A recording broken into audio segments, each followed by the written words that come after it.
Good day everyone, I am Lovely Angel Rupino and for today, i-discuss ko yung current trends and issues in science education, curriculum development, and implementation in Japan and in South Korea. So yung objectives ng lesson is to examine the current trends and challenges in implementation of science curricula in both countries. Number two is to compare and contrast the approaches taken by Japan and South Korea in enhancing science education.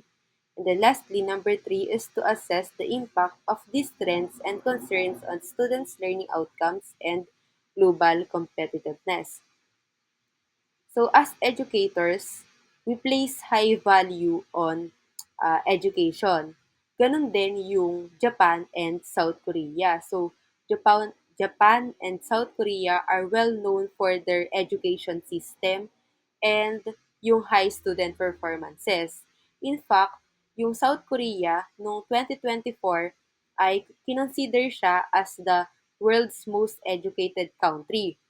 That is according to Organization for Economic Cooperation and Development or OECD. So, according sa OECD, yung South Korea ay may 70% ng young adults na holder ng degree holder or tapos na ng higher education. Mas mataas siya or siya yung may pinaka mataas na rate ng higher graduates ng higher education. And mas mataas pa siya compare sa US. Meanwhile, yung Japan naman ay ranked third with 64% ng kanilang young adults ay degree holder na din. So let's dig deeper sa education system ng Japan and ng South Korea. So as you can see, yung Japan and yung South Korea, halos the same lang siya ng education system, ng structure ng education system.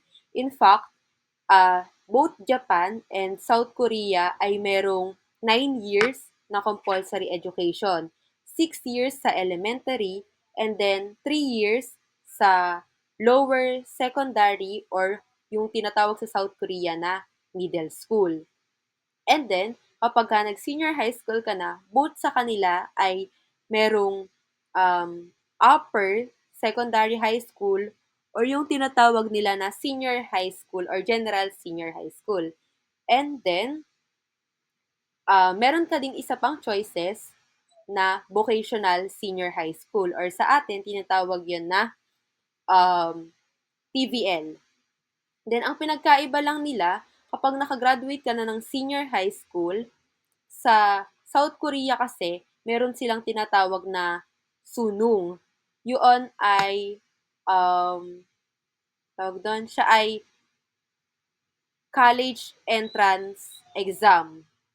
Parang overall college entrance exam niya. And yung mga South Korean students ay, kumbaga, ang goal nila is maipasa yon. Although lahat ng students, diba, ang goal ay maipasa yun. But, sobrang hirap kasi ng sunong na yon, yung exam na yon. So, talagang sunog kung sunog talaga yung kilay ng mga South Korean students. In fact, nag-spend sila ng 12 hours sa education nila and yung mga nanay nagbabayad or yung mga South Korean parents ng nagbabayad pa sila sa hagwons or sa mga private tutoring para lang magkaroon ng good education yung kanilang mga anak. So, kahit na maganda yung educational structure ng Japan and ng South Korea, meron pa rin naman silang mga concerns na kinakaharap. Unang-una na sa Japan, yung teachers training and preparedness. 'Di ba sa Japan, so they integrated technology and actually mga robotics sa kanilang education.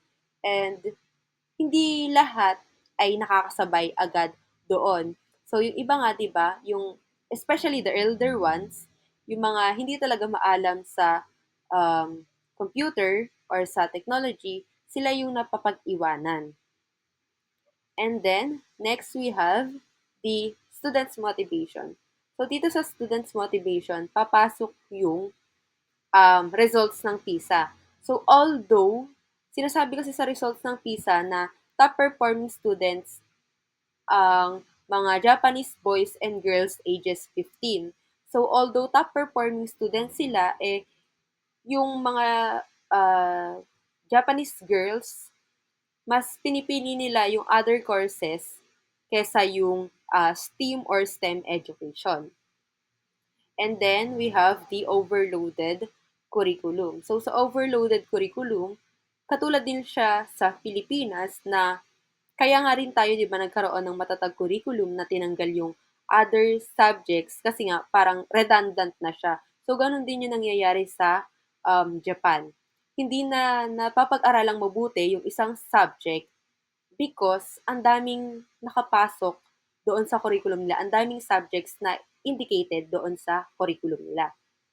On the other hand, sa South Korea naman, ang mga problems nila ay unang-una na yung high stakes ng examination. Yun nga yung sinasabi ko kaninang sunong.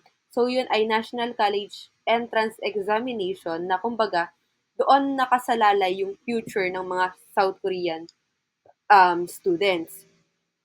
Uh, kapag hindi nila naipasa yon, para bang pinagbagsakan na sila ng langit at lupa. Kasi kapag hindi ka nakapasa doon sa sunong or sa college entrance exam na yon, hindi ka makakapagpatuloy ng college. Both countries, Japan and South Korea, they place high value on their education na nag spend sila ng malaking-malaking money. In fact, yung mga South Korean parents, ang pinakamalaking sila yung mga pinakamalaking nagko-contribute sa GDP ng South Korea or sa gross domestic product ng South Korea. Yung GDP nila ay from the Hagwons, yung mga private tutoring na talagang magbibigay talaga ng pera, pag-iipunan talaga ng mga nanay ng mga South Korean parents yung education ng anak nila. Kasi nga, kumbaga, yung future nila kapag naniniwala kasi mga South Korean na kapag um, mataas yung education na nakuha mo, mas better yung chances na makapasok ka or makakuha ka ng magandang trabaho. And dun napapasok yung second problem natin, which is equity and education. Di ba? Nag-spend sila ng maraming pera para lang sa education ng anak nila. Pero how about yung mga saktuhan lang na pamilya, yung mga uh, may socio-economic backgrounds na mahihirap talaga, na kumbaga sapat lang yung pera nila sa pang-araw-araw na buhay. Kaya din may problema na equity and science education. And then next is yung mental health concerns. So sa mental health concerns naman, indicate kadugtong din siya or naka-align din siya dun sa may high stakes ng examination. Kasi nga 'di ba, magme-memorize ka ng sobrang daming subjects, sobrang daming knowledge, tapos hindi ka makakapasa sa exam na yon. So, ang tendency, magkakaroon ka ng anxiety, magkakaroon ka ng depression, magkakaroon ka ng mental health issues. And with that, kaya na na tawag doon, nakita rin naman, na-identify din naman ng both countries yung challenges na yon, kaya nagkaroon sila ng revision sa kanilang mga curriculum. So, unang-una na dyan sa Japan ay yung inquiry-based learning. So, instead na magme-memorize lang ng facts yung mga student na makikinig lang sila sa mga lessons, sa mga lectures, ini-encourage ng mga teacher yung active participation ng mga bata. Kumbaga, matututo yung bata sa pagtatanong nila, sa paggawa ng experiments, and yung pagkoconduct nila or yung pag-explore nila sa real-world problems. So, example dyan ay yung, kunyari, kapag ka yung plant growth, diba? Instead na magdi-discuss lang si teacher about sa plant growth, mas better kung ipapatry ng teacher or kunyari magtatanim yung mga teacher or pagtatanim ni teacher yung students niya, and then i-observe ng students kung yung growth ng tinanim nila, kung ito ba ay lalago o bakit siya hindi lalago. And then next we have the integration of technology. So, sa related video ko, kung mapapanood nyo po doon later, or mapapanood nyo talaga siya later, um, yung isang school doon sa Japan, they give students yung mga laptop, kumbaga one-on-one or 1:1 yung laptop doon sa students. And isa pa, kapag narinig natin yung word na robotics, robot, ang unang papasok agad sa atin is Japan. And in fact, yung Japan, ginagamit na nila yung robots sa mga cafes, yung mga robot na yung nagse-serve ng mga o-orderin, and then sila na ginagamit din nila yung robots sa mga home for the agent. So sila na yung mga nagki-care sa home for the agent, sila yung mga nagbubuhat, yun, yung mga masamasahe, ganun. And then, next is yung STEAM education. So, di ba nga kanina, yung lack of motivation ng mga students sa concerns natin. So, instead na puro science lang, mathematics, tsaka technology, in-indicate na rin nila yung arts doon sa may education nila para magkaroon ng holistic learning. Kumbaga, para ma-motivate din yung students nila na piliin yung um, particular subjects na yon or particular strand na yon. And then, the curriculum revision. And then, sa South Korea naman, kung sa Japan, meron tayong inquiry-based learning, sa South Korea naman ay competency-based learning. So, kung babalikan natin, kaya siya naging competency-based learning is because of the, yung high stakes ng examination. Kasi, di ba, yung mga students, ano lang sila, memorize na lang sila na memorize ng mga facts para lang maipasa yung exam na yun. Hindi na nila na pagpopokusan yung ibang mga bagay such as creativity, critical thinking, kasi nga, puro rote memorization na lang yung nangyayari. So, ang ginawa ng South Korea, naging competency-based na yung science education. And then, hindi lang nila in-integrate yung technology, kundi tinuruan din nila yung mga students kung paano mag-code and paano mag-compute. So, kahit hindi ka maging programmer, alam mo yung mga nangyayari or alam mo yung mga bagay-bagay sa computer mo. Yung mga simple lang na coding, yung mga computations. So, in-indicate din ng South Korea yon. And then, cross-disciplinary learning. Actually, hindi lang sa South Korea nangyayari ang cross-disciplinary learning. Actually, dito din sa Pilipinas, nangyayari ang cross-disciplinary learning, wherein yung, uh, especially yung science, di ba? Katulad kanina, yung science na plant growth, i-integrate siya sa TVL na horticulture or agriculture, 'di ba? Kasi nga 'di ba, kapag magtatanim ka, merong mga science doon, yung photosynthesis, yung carbon oxygen cycle, yung nitrogen cycle. So, mapag-aaralan din siya sa other disciplinary. So, na-i-integrate din yung TBL or yung agriculture doon sa science ng plant growth. And then, lastly is yung personalized learning through IA. So, hindi, tawag doon, ginamit ng South Korea yung IA para magkaroon ng personalized learning yung mga bata para hindi one size fits all. Kumbaga, kapag na-determine na yung weakness ng mga bata, magsasuggest yung AI ng mga lessons, ng mga quizzes, ng mga activities na para mapunan yung needs ng bata na yon. And with that, papasok na yung PISA. So, sinasabi lang naman dyan ng PISA na kaya matataas yung scores ng, ng both countries is because effective yung educational system nila. So, sa Japan And both Japan and South Korea ay lagpas pa sila sa average score ng OECD. Kasi yung average score lang dyan ng OECD is 490.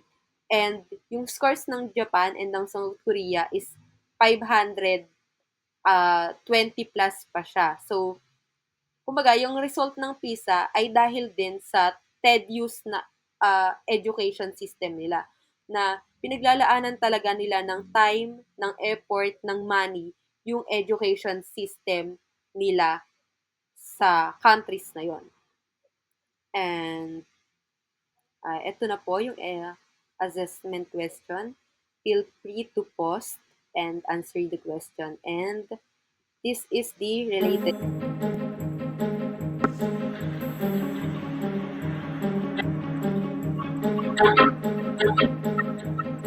これまで日本の学校の現場ではあまりパソコンやそして機器というものを使ってきませんでした。日本の子どもたちを勉強のためにまたは自分自身いろいろな調べ物をするためにそして今回オンラインの授業を受けるために使うというふうに方向転換をさせていただいたわけです。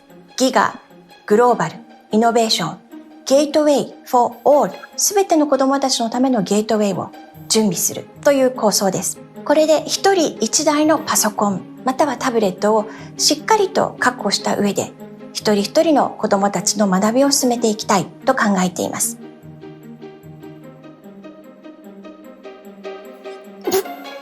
Chromebook を導入してからはクラスルーム、スプレッドシート、スライド、フォームなどを活用して子ども中心の子どもがワクワクできる学びに変わっていると思います。子どもたちは共同しながらお互いにとって最適な解を見つけていくということをもう身をもって学べる環境になったなと思っています。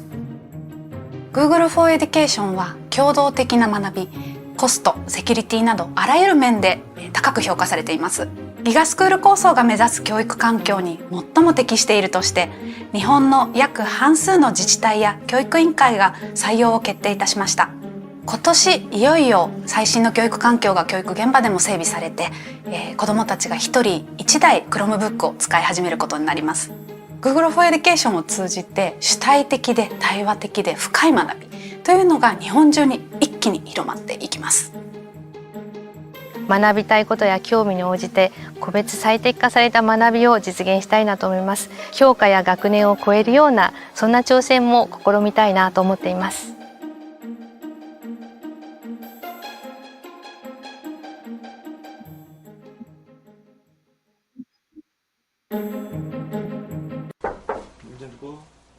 Of course, no news report about South Korean education would be complete these days without an average South Korean schoolboy or girl to help us illustrate the issues. So, meet Hei-chan, 10 years old and blinking his way into yet another tough day. School children here get, on average, 1 whole hour's sleep less every night than their American counterparts. And here's another statistic to chew on. Every day, South Korean children study for almost 3 hours more than those in the US. Breakfast here is food for thought, quite literally. The harder you work and the earlier you begin, Hei-chan tells me, the better university you get into. And a better university means a better job. South Korea is a country obsessed with education, a place where families jostle and compete for every opportunity for their children. Perhaps it's because of the Confucian ideal under which knowledge is a passport to status and wealth. But whatever the reason, this country's lust for learning has caught the eye of one rather influential individual. During his visit to Seoul last November, President Obama says he asked his South Korean counterpart to name this country's biggest educational challenge. Not crumbling schools or meagre budgets came the reply, but parents who are too demanding. For Hei-chan, today's first lesson is geometry. In measurements of school-level mathematics ability, South Korea sits near the top of the table. That too has impressed President Obama, who has been publicly praising the extended school timetable and the results it produces. But is South Korea really such a good role model? Haechan has just a few private lessons a week. Many school children, though, face an after-school routine that drags on for class after class, sometimes until midnight. Even the South Korean government, which welcomes President Obama's warm words, is a little taken aback. Why I was so surprised upon hearing his comment was that we always thought we had some problem in our education system, and we have to take care of our problem before it becomes really big troubles for us. In fact, the government now appears to believe that South Korea's problem is too much education. This country's late-night private cram schools are robbing children of their childhood, the theory goes, and with an over-reliance on rote learning, pupils are being turned into little more than exam-passing machines.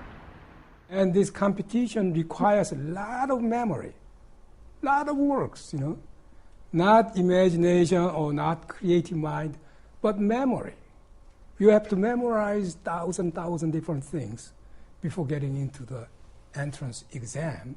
So we'd like to change that kind of education system. Meanwhile, South Korean families are voting with their feet. Every year, thousands send their children overseas in search of a better education. At this combined emigration and education fair, I met the Kim family, thinking about leaving Korea for the sake of their children. Korean education is one-dimensional, Mr. Kim tells me. Foreign schools are far more creative and open-minded. So, back to our average boy. Haechan's family can't afford to escape or pay for the best private tuition. To compete, he has a tough fight ahead of him. There is much to be admired in this system, the discipline and the appetite for learning, but some would say that South Korea also offers a warning that you can have too much of a good thing. John Sudworth, BBC News, Seoul.